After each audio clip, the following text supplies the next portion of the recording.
Hello and welcome everyone. In this podcast we're going to finish our discussion of macromolecules. If you remember, on the last podcast we talked about some general features of large molecules, how these carbon skeletons were formed and how they varied. We talked about dehydration and hydrolysis reactions. And we talked about the first of our four macromolecules. So again, we're going to talk about macromolecules today. And last time we did talk about carbohydrates. And there's one thing I want to say about carbohydrates that I think I did include on the last podcast that I think is important for us to remember. Or if I said it, I don't know if I stressed it as much as I wanted to. And that is, in general, macromolecules are polymers. Remember, we talked about polymers as being repeating units, similar or identical units that are bound together. And we're going to talk about this with each of our four macromolecules. There's one of them that breaks this rule a little bit, and we'll point that out when we get to it. But for carbohydrates, this repeating unit is one of these sugars, or is a monosaccharide. When we talked about the large polysaccharides, it was a repeating unit of glucose. Now, it doesn't always have to be glucose. It could be one of any of the monosaccharides. And it doesn't have to be the same. We could have a glucose, a fructose, a mannose, a ribose. You could have a whole different series of these sugars strung together to form these disaccharides or polysaccharides. And I said this last time, but I wanted to point out one thing here, is that these bonds that hold these monomers together to create this polymer are called glycosidic bonds. I did say that last time, but with each of these four macromolecules, we're going to mention the monomers that make it up and the bond that holds them together. And at the end, we'll come up with a table of some sort for all of these.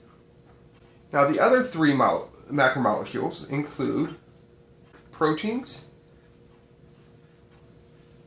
nucleic acids, and lipids. This is slightly out of order in what the book would present lipids next.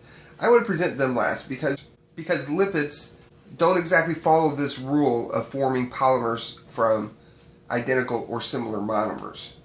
So I'll talk about that one last. Okay, let's go ahead and begin with proteins. Now let's spend just a little bit of time talking about the function of proteins. We'll talk about this later, but I want to just briefly introduce you to this concept here. It's called the central dogma.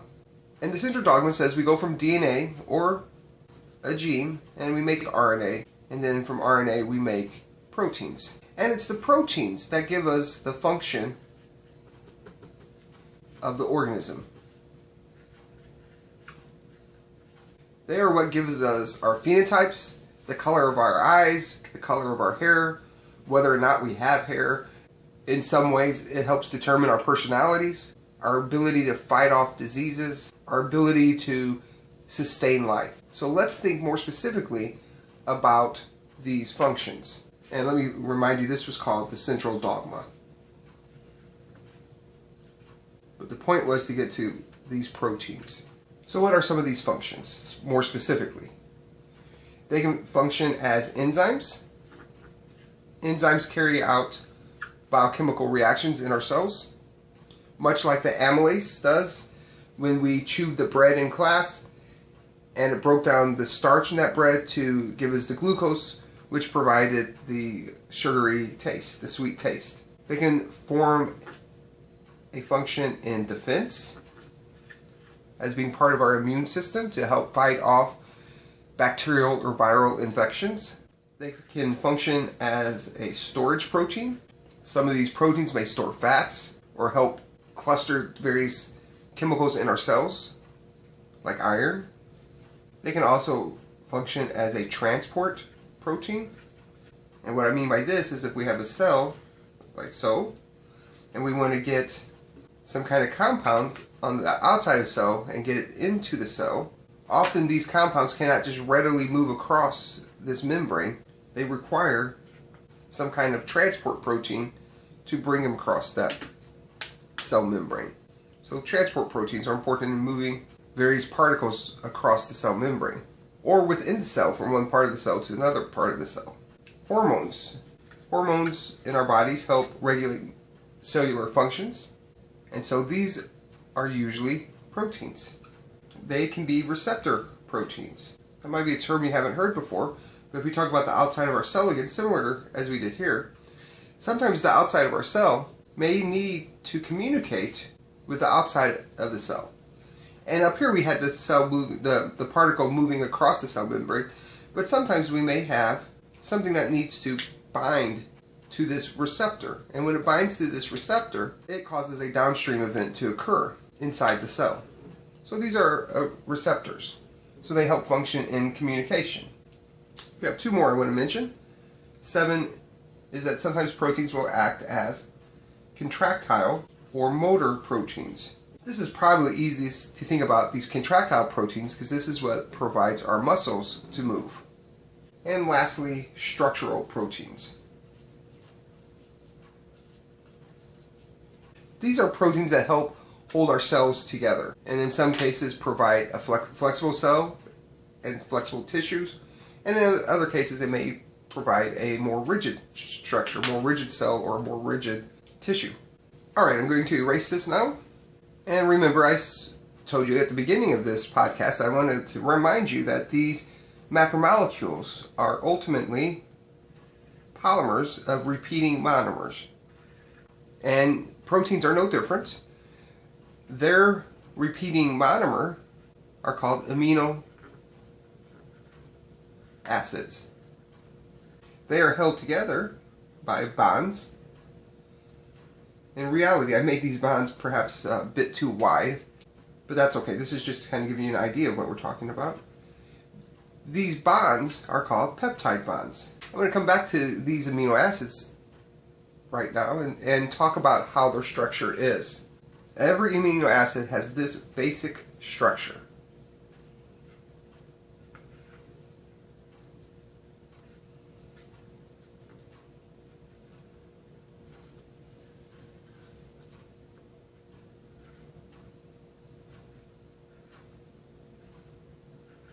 Every amino acid has an amino end. Sometimes we could have another hydrogen coming off here.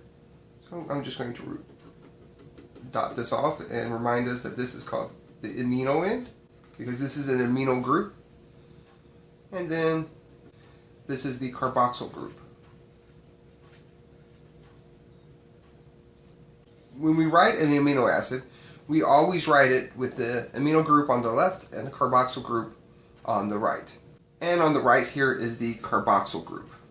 We always write an amino acid with the amino group on the left and the carboxyl group on the right. Now you might be wondering, what this R is here. R stands for residue, and this is the part of the amino acid that can vary, and it's important that it varies, because this is what distinguishes proteins from different functions. This R group could be one of 20 different amino acids. And when I write amino acids, I often abbreviate it as just AA. And my apologies, I forgot one thing. There's also always a hydrogen here. Now I want to tell you a little bit about these 20 different amino acids. And I don't want you to worry, I'm not going to make you memorize the names of all 20 amino acids, or certainly not the structures of all 20 amino acids. You'll have to do that later in other classes, biochemistry for one, and maybe in cell biology you'll have to memorize more of these amino acids. But what I do want you to know is that these amino acids can be broken up into different groups. But what I do want you to know and to memorize is that these 20 different amino acids can be categorized into one of 3 groups. The first are nonpolar side chains. We'll write nonpolar. And sometimes we call these hydrophobic, so you should know both of those terms. Our second group are polar side chains. These are hydrophilic. And our last group that I'm going to squeeze in here on the bottom are charged side chains. These are also polar, but they're distinguishable from the polar side chains by themselves is because they are charged. Polar side chains are not charged. These are also hydrophilic. So you should be able to draw this and recognize what the basic shape of an amino acid is. You should know that this R group can be one of 20 different amino acids, and that of these 20 different amino acids, they can be all placed into one of 3 categories: nonpolar or hydrophobic, polar, hydrophilic that are not charged, and then charged side chains that are also hydrophilic. These, I should also point it out real quick, these charged side chains can be either positive or negative. Alright, I'm going to erase this and we're going to move on to the next topic with proteins. I'm going to redraw our amino acid here.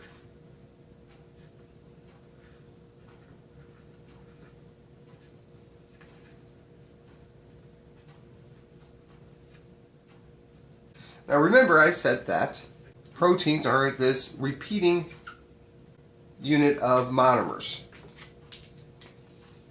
that are held together by peptide bonds. And I'm going to abbreviate these peptide bonds as PB. As we move forward with proteins, we're going to learn that proteins are characterized by other bonds as well.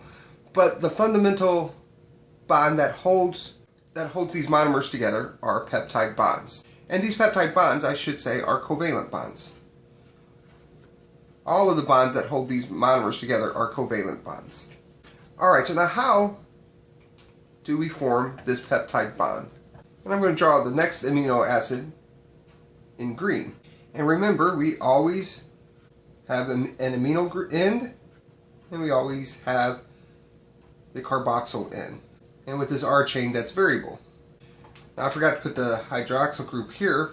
As this reaction occurs, what happens is we lose this hydroxyl group. Now as this reaction occurs, remember this is going to be a dehydration reaction, so we're going to lose water. So what happens is this OH is removed and one of these hydrogens is removed to form the peptide bond between this amino acid and this amino acid. So this is the peptide bond right here. And as I just said, this is a dehydration reaction that causes the release of water as we form this peptide bond. When we talk about translation, we'll talk a little bit more about how this chain of proteins is made. But for now, as I said before, you need to know the structure of an amino acid, that it's held together by a peptide bond, that it's a dehydration reaction. I'm going to erase this now. I'm going to talk about the different levels of protein folding. There are 4 basic levels of protein folding. The first is what we call the primary. The primary is what we've already seen. We just didn't call it the primary form. And again, that's when you have just a linear sequence of the amino acids held together by these peptide bonds with the amino group here and the carboxyl group here. And again, sometimes we put a third hydrogen here, and this is positively charged. On the test, if you wrote NH2 or NH3, it would not matter. You'll still get credit. Alright, this primary structure, as we see here, characterized by the peptide bonds again, that doesn't change. Can be 20, it could be 100, it could be 1,000 or more amino acids. Itself, by itself, no function.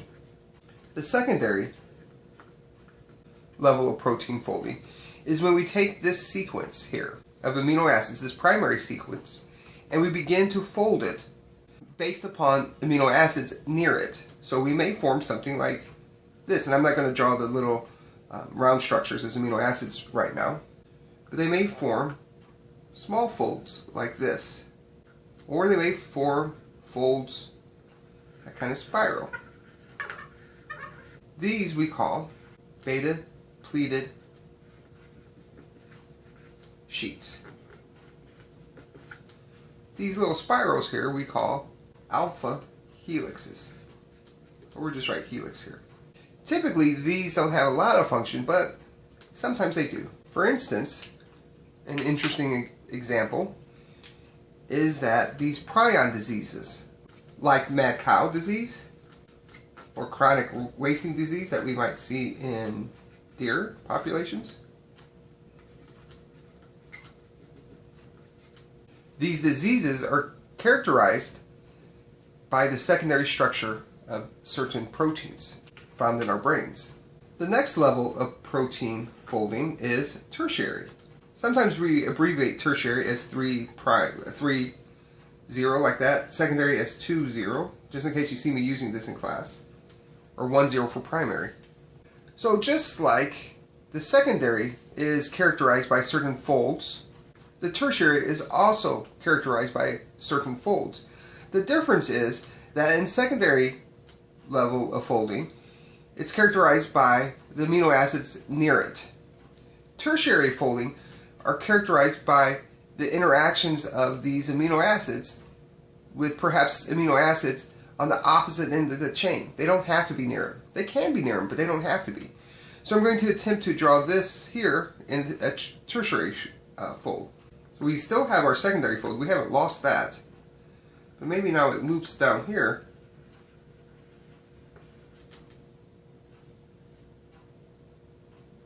Like that. As you can see in this instance here, our amino acids on the amino end are now adjacent to the amino acids at the carboxyl end. This tertiary form has a function. And often many proteins stop here. Some proteins don't have this next level that we'll talk about in a moment. Now one thing I didn't mention up here for secondary that I need to go back and tell you is the bond that characterizes it. So for instance, up here the primary was characterized by these covalent peptide bonds. The beta-pleated sheets are characterized, the reason they interact here is largely due to hydrogen bonds. Same thing here.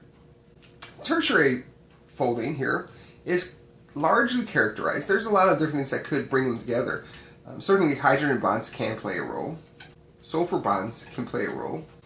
But the most important one, and I'll put a big star by here, are hydrophobic interactions. And what I mean by that is if you're looking at a chain of 100 to 1,000 amino acids, as it folds up, and I'm going to draw it not quite as precise as this one, but if it folds up like this, it forms this big glob of proteins, big glob of amino acids.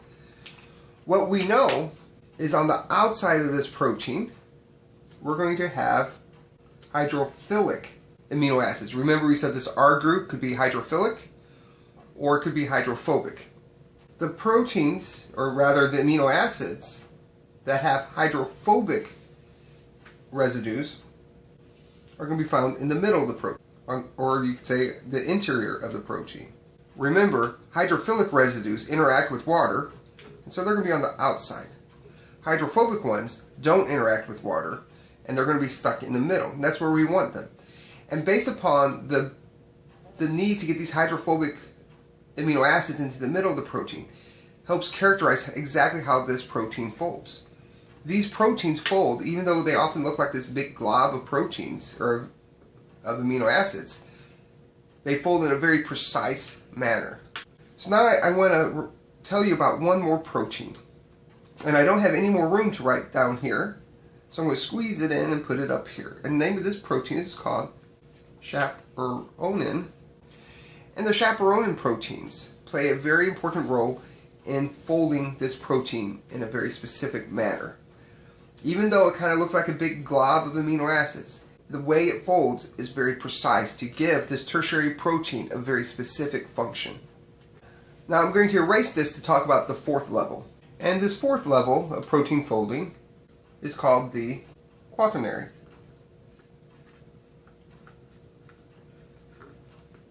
And a great example of this is hemoglobin, the protein in our blood that carries oxygen. So remember we said we have this tertiary structure of a protein, how it folds together, characterized by these hydrophobic interactions. And hemoglobin has 4 of these tertiary folded proteins that bind together.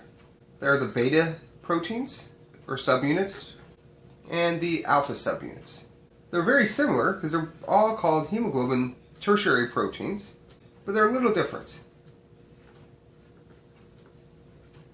And like we've done with the other levels of protein folding, I want to indicate how these are held together. These different subunits are held together by a couple different forces, or bonds. Ionic bonds. You have these positively and negatively charged R groups on the amino acids, and so they can help hold them together. Hydrogen bonds can play an important role here as well. And these would be the main ones that you should know. There can be some hydrophobic interactions involved as well. These are quaternary proteins. Now, it should be pointed out that each of these individual subunits by themselves doesn't work. It needs to be interacting with the other subunits. And I said this on the last slide, but remember, not all proteins have this quaternary structure. Only some of them need to interact with other proteins to have a function. All of these proteins, if they don't fold properly, then that protein doesn't have a function. Oh, and you probably got this already, but let's just make sure it's clear. Quaternary proteins, this level of folding, does have a function, but only if it folds properly. Now remember, a couple slides back, I talked to you about this central dogma, how the DNA is actually what determines the sequence of this protein. This is where mutations come into effect. When we have a mutation in a DNA sequence, it will change the way the protein folds. And so that changes the function of a protein, and that can lead to different traits, or in some cases, it can lead to disease. Now I'm going to end this podcast with just talking about proteins, so that the podcast isn't too large. In the next podcast, I'm going to talk about nucleic acids, and maybe lipids. I may save that for a third podcast. Alright, if you have any questions about proteins, please let me know.